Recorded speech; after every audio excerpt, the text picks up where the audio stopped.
Okay, good morning. So today is October 18th. It's a Tuesday. It is 12:32, or right now 9:32 my time AM. So I just want to go over the trades that I took this morning. So we did wrap up about 2100 in profits today. That's better than a $250 loss yesterday, just getting chopped out. Um, we take a look at the 4 hour, or sorry, this is well, so you know what? Let's do the trade recap first before we get into kind of chart analysis. So first thing I traded this morning was straight off of the gap scanner, and it was ATXI. So ATXI came out. It was in a on Sunday last week. It came out with a little article, new trading penny stocks, and that's kind of what gave it some notice. Then this morning at 6 a.m., they came out with a statement of acquisition of beneficial ownership by individuals. It's Form SC13G, so that made it have some traction. And then they also came out with another statement of acquisition right at noon, so about 30 minutes ago. But I didn't trade it 30 minutes ago. I traded this morning. So what happened was I got in a little bit early. I set my alerts for, I saw that it popped up to a high of 411s, 412s, and then it pulled back just under 405s. I set my reminder to take a starter position over 410s, but I was late to the game and I couldn't get filled, so I took my position at 419s or 417s for the break over 420 and then 25, 35, 45. But we didn't get that, so I started at 419s, and then I actually stopped out around 405s, 406s, just back at the support area. I broke the EMA. I didn't care. It was a $250 loss. But let's get into the fundamentals of it. So ATXI, it's $3 stock, so it's cheap.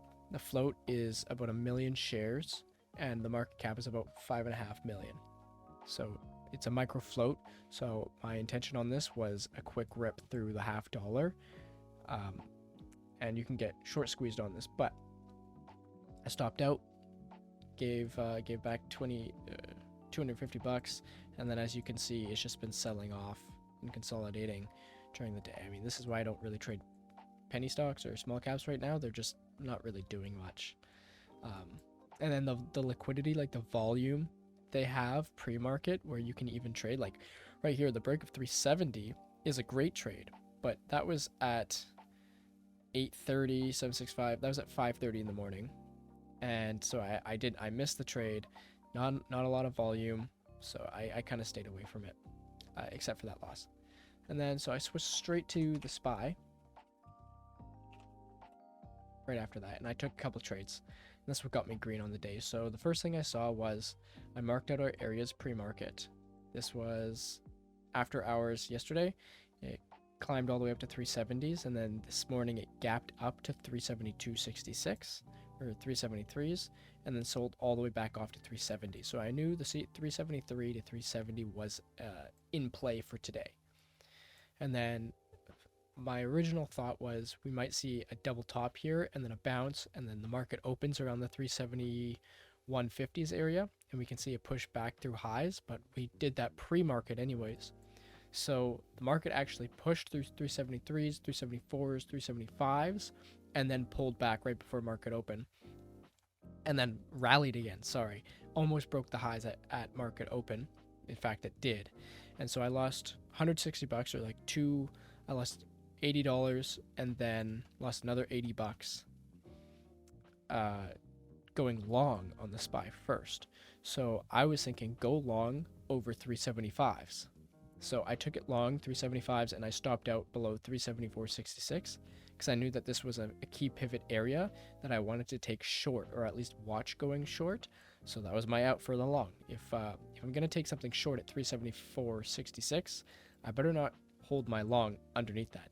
So I stopped out there, and then it popped back up for a false breakout, and I got in again, just 10 contracts, stopped out once more for like an 8-cent loss, so 80 bucks. Then when it officially broke down 374 areas, I punched it short around the 374 30s, 25s area, and I covered into the break of this 373 area here. That was my first trade. Second trade, I watched it bounce, and I took I took my second position for the re-break of the 373.74 area. So this line here. I took that, I added into it, and then I sold near the bottoms here. I was going to cover half at 373.27s for a double bottom, and then once it broke, I sold the rest.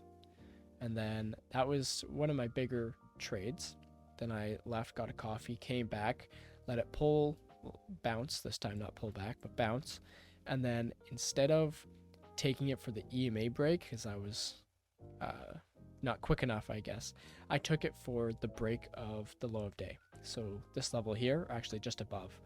So the 373, the break below 373 level, I took a starter, and I believe I added into the break of this candle 372.98 really, and then I covered just for the break of the 372.66 area.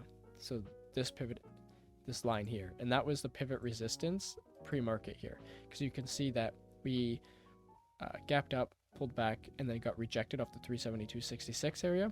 So I knew that that was a level of consolidation and interest. So that's why I was watching it. So I took it for the break of that, covered into the full break, and then that was it pretty much. I think I took another small trade in here for like a bounce play, but nothing really major. But yeah, those are my trades, just quick and easy.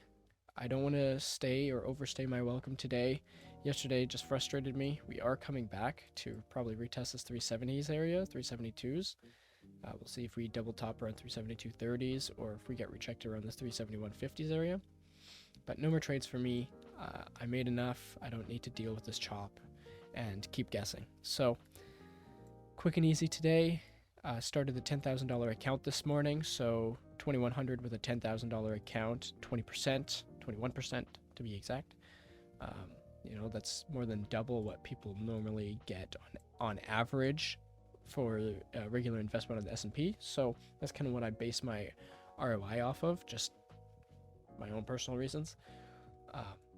Obviously, I don't aim for 20% every single day. That's ludicrous, but I think we did a pretty good job at executing our trades this morning. And then on top of that, I sent out a couple of tweets this morning before market open, and I changed my opinion a couple of times. But I first came out saying long over 373 for the breakout of 376, short under 370 to 368s. And then we had that massive push up pre-market. So I said, I did a little update. Ideal setup, in my opinion, would be a pullback before the bell rings to then rip through the highs. Hard to find an entry when SPY's already at day highs. And then I added on top of that to say, new game plan is short under 374.50s, which I did. Add into the 373.50s, which I did, and then the breakdown into the 370s, which is exactly what happened, and then actually further into the 68s. So that was really good to see. And then if we get a pullback to 370, I'll look to go long for a bounce retest of 375.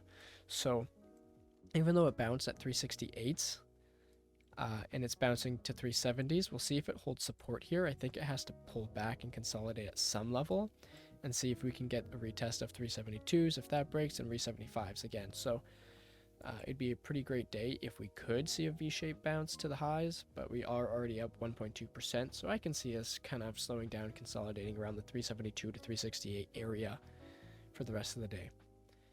That's just what I see. That's my opinion. And yeah, I will see you guys tomorrow morning for the live stream, and then another day trading recap if I end up trading. Till then, have a good rest of your day, and I'll see you later.